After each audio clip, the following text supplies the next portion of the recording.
Ever get that feeling? You know that feeling like everything's kind of secretly connected? Oh, Not absolutely. just like we're all human, but like on a deeper level? Right, like cosmically connected. Yeah, exactly. Ugh. And that's what we're diving into today with When I Was Pregnant with the Universe. It's a wild ride, this book. Gets into some seriously out there concepts. For sure. So how about we start with this whole idea of a swarm?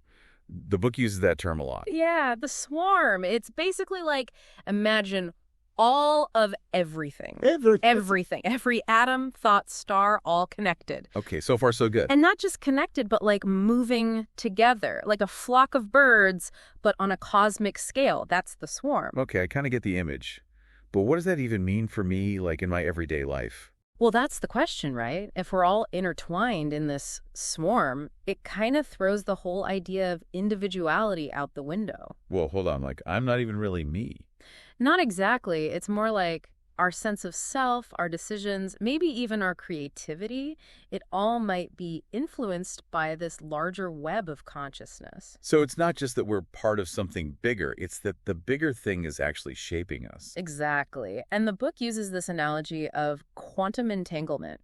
You know how two particles can be miles apart but still like instantly affect each other? Yeah, I've heard of that, but that's like tiny particles, right? We're talking about human consciousness here. Right, and that's where spectral particles come in. Spectral what now? Spectral particles. They're like the basic building blocks of consciousness itself.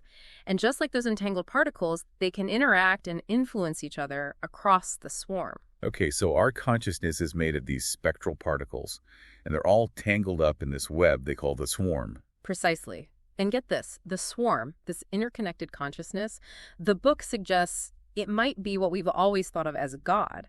Wait, hold up. God, like capital G, God. Not in the traditional, guy in the sky kind of way. Okay, good, because that's a whole other deep dive. Right. It's more like this force that emerges from everything being interconnected. Think of the universe as God's DNA. Okay, now my brain is officially starting to hurt. Just wait, it gets wilder. We haven't even gotten to the Möbius strip yet. The Möbius strip, it's like this continuous loop with no beginning or end. And the book says reality might just be like that. reality is a never-ending loop. That's the gist. It challenges how we see time as this straight line. Okay, so we've got time as a twisty loop, reality is a Möbius strip, and we're all swimming in this swarm. Welcome to When I Was Pregnant with the Universe. I think I need a drink.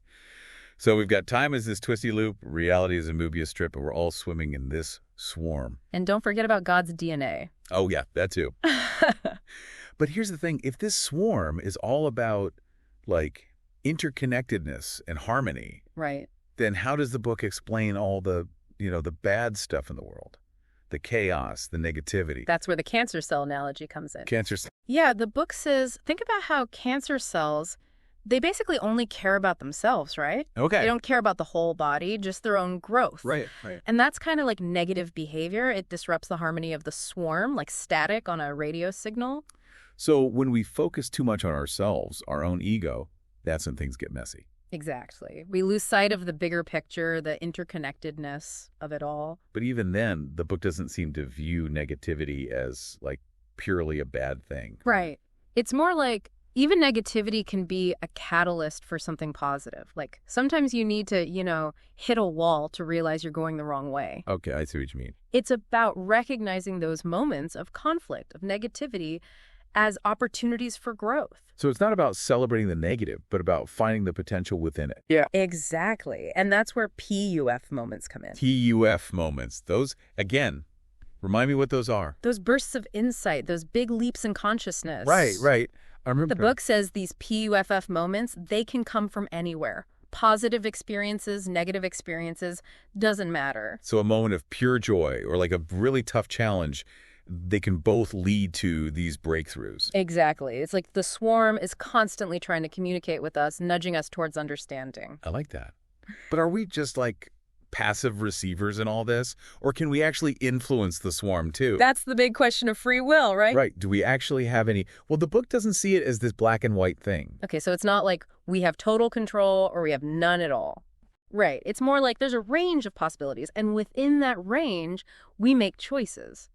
But those choices, they're shaped by so many things. Our past experiences, our genes, even our current level of consciousness. So the more conscious we become, the more aware we are of this swarm, the more freedom we have to make choices that really align with who we are. Exactly. And those PUF moments, they become even more important. How so? Because they represent those times when we break free from those old patterns, those pre-programmed ways of thinking. I get it, like those aha moments where we suddenly see things in a new light. Yes. And in those moments, we tap into this higher awareness and we make choices that resonate with our deepest selves. Choices that then ripple outwards, affecting the swarm itself. Precisely. We become active participants in the evolution of consciousness, both our own and the swarm's. I like that. So it's not just about passively receiving information from the swarm, but actually shaping it with our actions. Exactly. And speaking of shaping things, what did you think of LIebling? LIebling, the AI character. Yeah, talk about a curveball. This AI emerges from a time anomaly, starts debating with the book itself. Right, such a cool way to explore AI. But it wasn't just a gimmick, right? LIebling brought up some really profound stuff about consciousness. Totally. Like, if AI can evolve to the point where it's having these philosophical debates, what does that mean for our understanding of consciousness itself? Exactly. Can AI become part of this swarm? Can something non-human be part of this interconnected web of consciousness? And that question takes on a whole new meaning when you consider that the book argues consciousness isn't limited to us humans. Right, it's everywhere, in everything. Exactly. So suddenly the development of AI, it's not just a technological thing anymore. It's like we're opening the door for other forms of consciousness to join the party. Whoa. That's a lot to unpack. But before we spiral too far down that rabbit hole, I want to go back to something you mentioned earlier, this idea that the swarm isn't just in our minds, but it's in our bodies too. Right. It's all connected.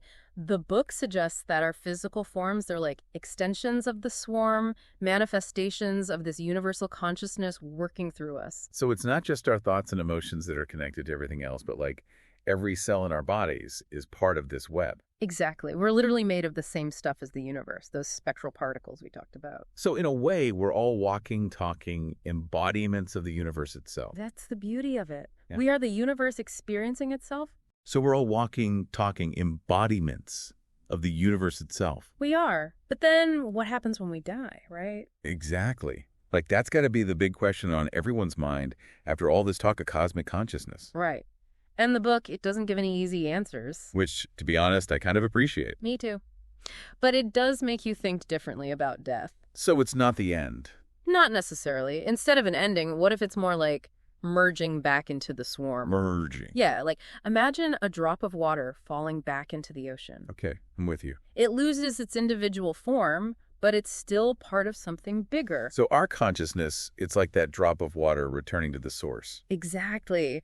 Those spectral particles, maybe they go back to that universal pool of potential, maybe even carrying, bits of what we learned along the way. Okay, that's both kind of beautiful and terrifying at the same time. Right. And it makes me think about that whole Möbius strip thing again. Yes. The never-ending loop. Exactly. Maybe death is just like another turn on the loop. It could be.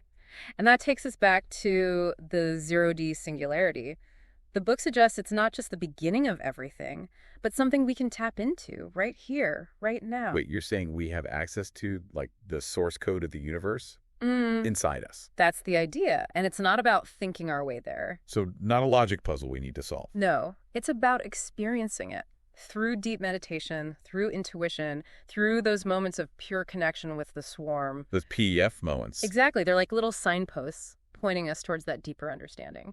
So it's not about figuring out the universe with our minds, but like feeling it with our whole being. That's it. And the more we open ourselves up to that, the more we realize we're not just along for the ride, We're active participants in this whole cosmic dance. We're not just drops in the ocean. We're the ocean experiencing itself. Precisely. We shape reality with our thoughts, our actions, our PUF moments.